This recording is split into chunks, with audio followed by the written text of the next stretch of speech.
नमस्कार, मी तेजल खिल्लारे. लोकज्योती मराठी या यूट्यूब चॅनलमध्ये आपल्या सर्व प्रेक्षकांचे मनापासून स्वागत. जय भीम, जय भारत, जय मंडल, जय जोहार, जय संविधान, जय जवान, जय किसान, भारतीय संविधान जिंदाबाद। आज का जो लाइव है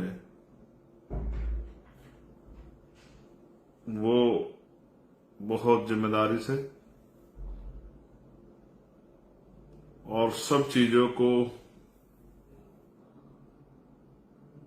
ध्यान में रख के तब ये लाइव जो है कुछ दिशा निर्देश और संदेश के लिए आपके बीच में मैं हूं। मैं अपनी बात को शुरू करने से पहले बहुजन समाज में जन्मे सभी संतों, गुरुओं और महान पुरुषों को नमन करता हूं।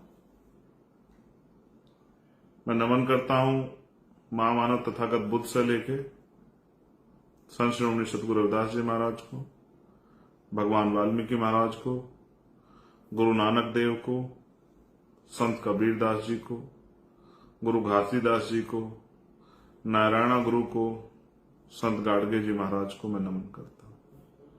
साथ साथ वो महापुरुष जिन्होंने अपना पूरा जीवन बहुजन समाज के उत्थान में लगाया, जिनमें राष्ट्रपिता ज्योतिबा फूले, छत्रपति साहू जी महाराज, ईवी पेरियार रामानायकर स्वामी, पेरियार ललई यादव, बाबू जगदेव प्रसाद कुशवाहा, जननायक कपूरी ठाकुर, बाबू शिवदयाल चौरसिया, सर छोटू राम,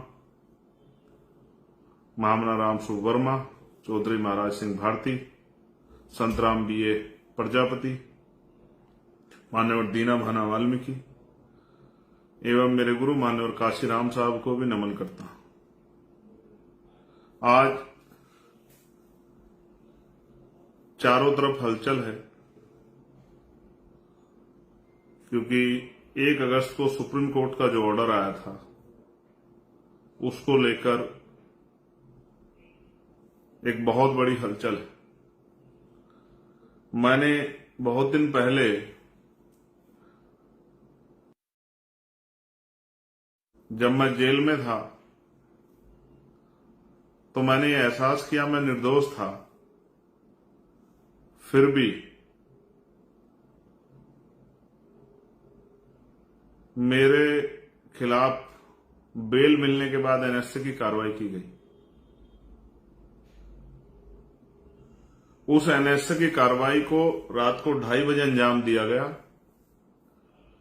और उस एनएसए कार्रवाई के बाद मुझे 12 महीने तक जेल में ठूस दिया गया। उस दिन मुझे राजनीतिक शक्ति का एहसास हुआ। मैं ये समझता हूं कि भारत में राजनीतिक शक्ति वो शक्ति है जिसके आधार पर आप एक मरे हुए व्यक्ति को जिंदा नहीं कर सकते हैं, इसके अलावा सारे काम कर सकते हैं। आप योजना बना के अंतिम पायदान पर बैठे व्यक्ति को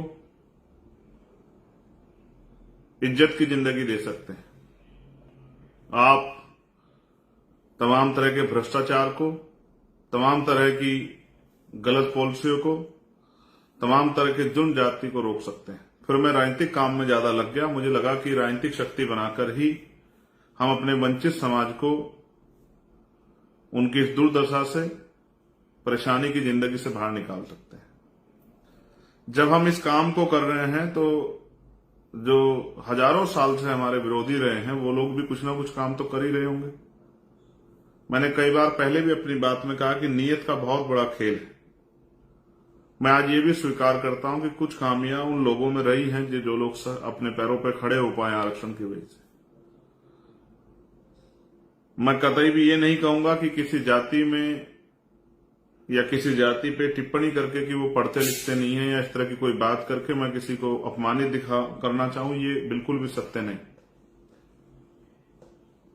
जिस तरह की भाषा का प्रयोग मनुवादी लोग हमारे लिए आरक्षण पे करते थे, आज उसी तरह की भाषा का प्रयोग हम लोग करें तो ये सत्य नहीं। मेरा जमीर इस बात की गवाही मुझे नहीं देता। इस आंदोलन में ना मुझे ना मेरे किसी भी साथी को धक्का किसने नहीं दिया या जबरदस्ती हमें भेजा। हमने ये आंदोलन मन से स्वीकार किया है। हमारे लिए कोई रोजगार करने का या पेट भरने का या कोठी बंगले बनाने का आंदोलन नहीं है। हमारे लिए ये आंदोलन समाज को उसके पैरों पर खड़ा करने का है। हाँ, मैं मानता हूं शेड्यूल कास्ट के लोगों में भी भाईचारा नहीं है, लेकिन इस भाईचारा को बनाने के लिए हमने तमाम तरह के प्रयास किए। हमने उस तरह की लीडरशिप अपने यहां डेवलप की है कि वंचित जातियों को नेतृत्व करने का मौका मिले। हमारे यहां वंचित वर्ग के लोग बड़े बड़े पदों पर हैं, लेकिन क्योंकि हमारी नई पार्टी है इसलिए आपको वो दिखाई नहीं देते, इसलिए आपको उनका कद नहीं दिखाई देता। लेकिन पार्टी में उनका कद है, संगठन में उनका कद है, ये सबको दिखाई देता है। उनकी बात का जो है उनकी वैल्यू भी है, उनका सम्मान भी है, ये भी सबके सामने। तो मैं अब बुनियादी बात पे बात करता हूं। कल समाज ने एक बंद बुलाया है। मैंने बीच में इस बात को स्पष्ट किया था कि बंद को, उसके पीछे के उद्देश्यों को, हालातों को नजर रख के हम लोग फैसले लेंगे।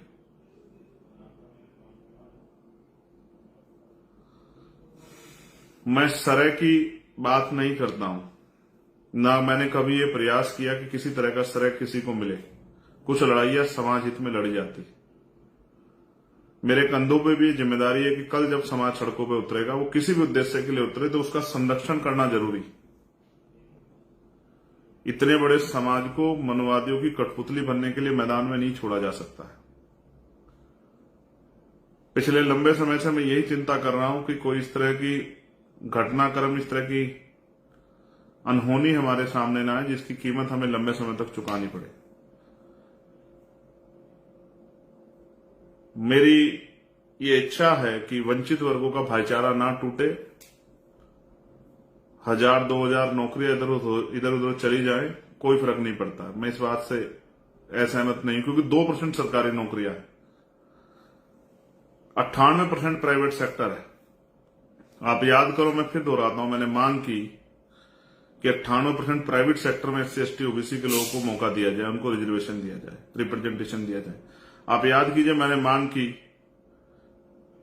कि लेटरल एंट्री जो है, जिसपे आज हम लोग जीते भी हैं, कि लेटरल एंट्री पे जो है के जरिए जो हमारा हिस्सा खाया जा रहा है, इसको बंद किया जाए। आप जानते जिन जगह पर रिजर्वेशन नहीं है, रिप्रेजेंट, मैंने उनके लिए मांग की। आप जानते हैं मैंने 1.5 साल पहले मांग की कि उन वंचित जातियों को जिनको अवसर नहीं मिल रहा, जब 10% आर्थिक आधार पर आरक्षण आप स्वर्ण जातियों को दे सकते हो, तो मेरे उस समाज को भी आपको मुख्य धारा में लाने के लिए, क्योंकि पिछले 10 साल से ज्यादा का समय हो गया है, 13 साल हो गए, अपनी जाति का जनगणना नहीं कराई, लगातार हमारी संख्या बढ़ रही है, तो संख्या के आधार पर हमारी हिस्सेदारी तय होनी चाहिए।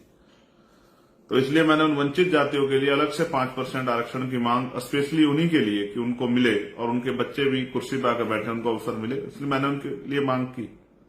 लेकिन आज मेरे कंधों पे जिम्मेदारी है कि जब समाज उतरे तो उनके साथ कोई अहित ना हो, उनको कोई नुकसान ना पहुंचे, इसलिए हमने ये किया।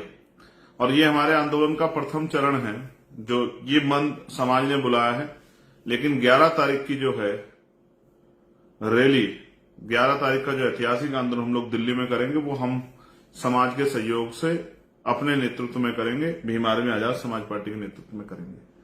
और वो आंदोलन, वो पूरा जो संघर्ष है वो इसीलिए होगा कि अब हम सरकार को बताएंगे किस तरह से हमारे अधिकार को छीन के रखने वालों को हम लोग डंके की चोट पर सबक सिखाते हैं। अब अगर सरकार किसी स्वार्थ में करना ही चाहती है, तो अब सरकार को फिर हमसे निपटने के लिए, संवैधानिक तरीके से हमसे निपटने के लिए, हमारे संवैधानिक आंदोलन निपटने के लिए तैयार भी रहना पड़ेगा। इसलिए मैं इस लाइव के माध्यम से अपने साथियों को यह भी बता देना चाहता हूं कि कल आंदोलन का प्रथम चरण है जो समाज ने बुलाया है। इसके बाद दूसरा चरण 11 सितंबर को दिल्ली में है। फिर आगे क्या करना है वो भी लगातार मैं आपको बताता रहूंगा। मैं तो चाहता था कि इस पर एक ओपन डिबेट हो। वो जातियां जिनको नहीं मिला है और जिनको मिला है, वो सब लोग आपस में बैठ के, हमें तीसरे व्यक्ति की जरूरत नहीं थी कि कोई हमारे बीच में तीसरा व्यक्ति आके फैसला करे। हम वंचित वर्ग के लोग आपस में बैठ के फैसला करके जो वास्तविकता में इसके पूरे रिसर्च को जानकर हम आपस में बैठ के इसको निपटाते कि भाई ये किस तरह हमें आगे बढ़ाना है, किस तरह से हमारे अंतिम व्यक्ति को भी अवसर मिले। मैं इस बात से सहमत हूं और मैं आपको विश्वास दिलाता हूं, अपने डीएससी समाज को भी ये विश्वास दिलाता हूं कि हम लोग इसके बाद भी बैठेंगे, बैठ के चर्चा करेंगे। जिसको अवसर नहीं मिला उसको अवसर मिले, इसके लिए हम लोग संकल्पित हैं। मैं वचन देके कहता हूं कि इसके लिए हम लोग संकल्पित हैं। लेकिन मैं नहीं चाहता कि भाई भाई दुश्मन ने जिस तरह भाई भाई के सामने खड़ा कर दिया, अगर दुश्मन वास्तविकता में हमारा हितैषी होता तो जब 10% स्वर्ण जाति को दे सकते हैं आर्थिक आधार पे, तो सबसे पहले उन वंचित जातियों को देना चाहिए था जिनका अब तक आज तक कलेक्टर नहीं बना, देना चाहिए था। लेकिन सरकार की कोई मंशा नहीं है। आप जानते हैं किस तरह के फैसले और किस तरह से सबसे ज्यादा चुनावी लाभ लेने के लिए किस तरह से जो है प्रेस कॉन्फ्रेंस की गई। आप और मुझे सब लोगों को नजर रखनी चाहिए और किस तरह सरकार के लोगों ने हमारे लोगों को आपस में भड़काने के लिए झूठे जो है अपने लोगों से पुतले फुकवाए, तमाम तरह की चीजें करी। ये भी किससे छिपा हुआ नहीं। मगर मुझे देखो, मैं फिर कह रहा हूं, जिनको लग रहा है मिल रहा है उनको वो उत्साहित है, जिनको लग रहा है कि कुछ जा रहा है, दोनों ही समझ नहीं पा रहे हैं। लेकिन मैं आपको विश्वास दिलाता हूं, कुछ भी हो जाए मैं इस एकता को भी नहीं टूटने दूंगा। और इस चुनाव के इस आंदोलन के बाद आप देखना, हम लोग जिले वाइज प्रदेश वाइज बैठ के आमने सामने चर्चा करके और एक दूसरे को सुन समझ के, हालातों को सुन समझ के फैसले लेके मिलकर अपने भाइयों की रिश्तेदारी के लड़ेंगे। लेकिन कल का दिन मेरे लिए इसलिए महत्वपूर्ण है कि इस समाज का एक कार्यकर्ता होने के नाते समाज के किसी व्यक्ति का हित ना हो। तो मैं सबसे पहले डीएससी समुदाय के हमारे जो भाई हैं उनसे हाथ जोड़ के कहूंगा कि वो किसी के बहकावे में आके, किसी के चढ़ावे में आके, किसी के षड्यंत्र या किसी के हाथों कठपुतले ना बने।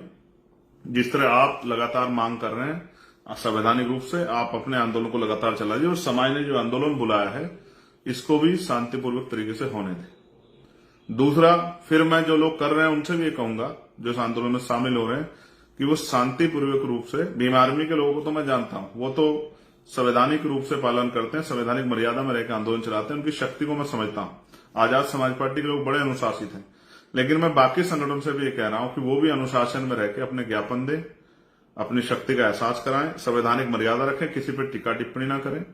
और जो मैंने code Bhim army Azad Samaj party के लोगों को दिए, जिन कोड के जरिए मैंने आपको बताया है, क्योंकि हम एक संगठन चलाते हैं और हमारे संगठन की एक आइडियोलॉजी और हमारे कुछ नियम कानून है, जो मैंने अपने लीडर्स को कल पिछले 2-3 दिन में लगातार, हमने पिछले 3 से 4 दिन में, 4 दिन लगे हमें, आप लोग जानते हैं, लगातार डिस्ट्रिक्ट की, स्टेट की मीटिंगें करने में, कोर कमेटी की मीटिंग करने में, कई मीटिंग करके ये फैसले हुए हैं समाज हित में। तो जो कोड मैंने आपको बताया, उस कोड के जरिए आप किसी भी विरोधी को पहचान सकते हैं।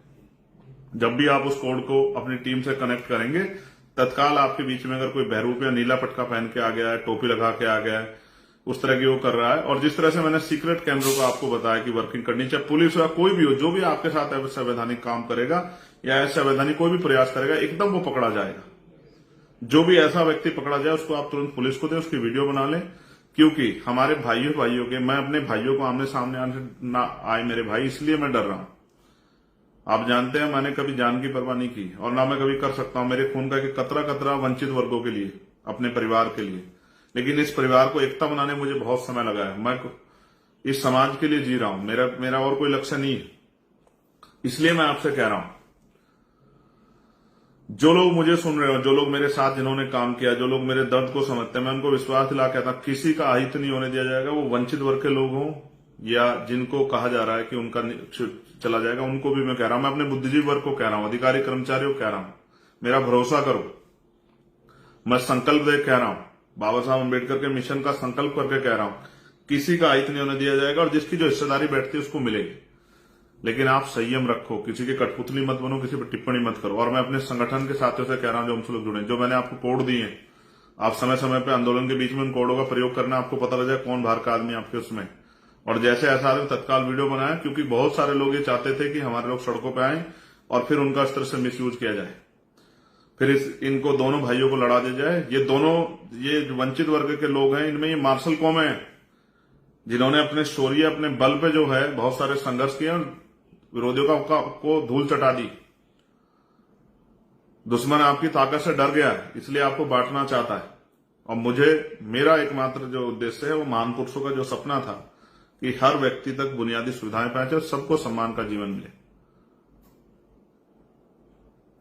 मैंने कई बार आपसे कहा क्या मिलता है बजट में हमें, कौन कितना कितना हितैषी आप जानते हैं। मैंने अलग से सफाई कर्मचारियों के लिए बजट की मांग की थी कि उनको उतरना ना पड़े। मैं सिर्फ अपने लोगों के प्रति हूं और कुछ नहीं। इसलिए मैंने जो अपने संगठन के लोगों को जो कोड दिया, और एक और हमने इस लड़ाई को ऐसे लड़ जाकर हवा में समर्थन कर दिया, ये हो गया वो हो गया। हमने इसके लिए एक वॉर रूम बनाया। मैं अभी लगभग 8:30 बजे एक लिस्ट जारी करूंगा स्टेट वाइज, चाहे उड़ीसा हो, तेलंगाना हो, कर्नाटका हो, चाहे केरल हो, तमिलनाडु हो, चाहे झारखंड हो, चाहे बिहार हो, मध्य प्रदेश हो, राजस्थान हो, छत्तीसगढ़ हो, यूपी हो, दिल्ली हो, पंजाब हो, हरियाणा हो, जम्मू हो, उत्तराखंड हो, मध्य प्रदेश हो, राजस्थान हो, सब जगह के कॉन्टेक्स्ट में आपको अगर कोई भी कहीं आपके साथ परेशानी आती है तत्काल आप उन पर संपर्क करें।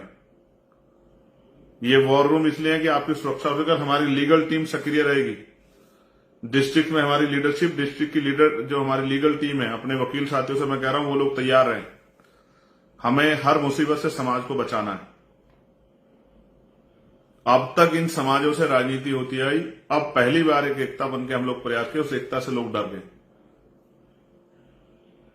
इसलिए जो मैंने कहा उस कोड का प्रयोग करना है। जो बीच में आपका कोई घुसेगा तत्काल पकड़ा जाएगा, फिर उसको कानूनी रूप से सबक सिखाया जाएगा। और दूसरा, लगातार जो है यही किसी भी आंदोलन को जो है चलाने का यही तरीका होता है कि आपके पास कुछ सीक्रेट प्लान होना चाहिए। संवैधानिक मर्यादाओं में इस आंदोलन को पूरा करना है और अगले आंदोलन 11 सितंबर की दिल्ली के लिए तैयारी करनी है। भीमार में आजाद समाज पार्टी और बहुजन समाज के लोग कह रहा हूं, एक दिन में आंदोलन नहीं जीता जाएगा। और अब हमारी मांग जो है मैंने आपको बता दी है। हमारी मांग सिर्फ ये नहीं है छोटी मोटी मांग, अब जो है हम बताएंगे किस तरह से अधिकारों की रक्षा होती है, किस तरह से संघर्ष किया जा सकता है। अब जो बैकलॉग है, जो 15% को 4-5% में टाल रखा था, एक एक नौकरी हम लोग पूरी कराएंगे, पूरा बैकलॉग भराएंगे, आरक्षण का कोटा पूरा कराएंगे। दूसरा, राज्यसभाओं में, विधान परिषद में SC ST OBC के लोगों को राजनीतिक आरक्षण मिले, राजनीतिक रिप्रेजेंटेशन मिले। SC ST को गवर्नर हो की पोस्ट हो, चाहे राज्यसभा की हो, किसी दल की हो, चाहे विधान परिषद की हो उनमें, चाहे मिनिस्ट्री हो उनमें, साथ साथ जातिगत जनगणना हो। जितना प्राइवेट सेक्टर है, प्राइवेट सेक्टर में जो है ना रिजर्वेशन की व्यवस्था SC ST OBC के लिए। अब हमारे जीवन का एक ही लक्ष्य है, इस देश में जिसकी इतनी संख्या बढ़ी उसकी इतनी हिस्सेदारी के आधार पर अंतिम व्यक्ति को भी उसकी संख्या के आधार पर हिस्सेदारी मिलनी चाहिए। धनधरती राजपाट में हिस्सेदारी मिलनी चाहिए। वो हम लोग राजनीतिक शक्ति बनाकर भी देंगे और वो हम लोग भाईचारा बनाकर भी लेंगे। अब हम चुटकी भर के लिए नहीं लड़ेंगे, अब हम अपनी संख्या के आधार पर हिस्सेदारी के लिए लड़ेंगे और अपने भाइयों के लिए भी और अपने लिए भी हम लोग मैदान में जाकर लड़ाई लड़ेंगे। हम ये पहले भी करते आए। मैंने आपसे कहा जुडिशरी में भी रिजर्वेशन होना चाहिए। जिस हर डिपार्टमेंट में जो हमारी हिस्सेदारी वो उसको हमें पूरा कराना है। अब हम SC ST OBC के वास्तविक अधिकार उन तक पहुंचे, इसके लिए रोज संघर्ष करेंगे। अब हमारा यही मकसद है कि अंतिम व्यक्ति तक सुख सुविधाएं, बुनियादी अधिकार पहुंचे। और जो सरकारों में हमारा हिस्सेदारी बैठती संख्या के आधार पर, बजट में, तमाम चीजों में, उन पे भी हम लोग जो है संघर्ष करेंगे। अब हमने ठान लिया। लेकिन मैं फिर आपसे पुनः अनुरोध करूंगा, शांति प्रिय तो आप लोग हैं, लेकिन संवैधानिक मर्यादा का पालन करते हुए। और एक मैंने कहा ना, दुश्मन के मोहरे नहीं बनना, अच्छी टिप्पणी नहीं करनी है अपने लोगों। भाई भाई के साथ नहीं लड़ता है, कभी नहीं लड़ता, लड़ना भी नहीं चाहिए। 2-4 हजार नौकरियों से कोई फर्क नहीं पड़ता है। ये होना चाहिए, जरूरी है कि जो जिसको नहीं मिला उसको मिलना चाहिए, लेकिन सरकार के मोहरे बन के नहीं।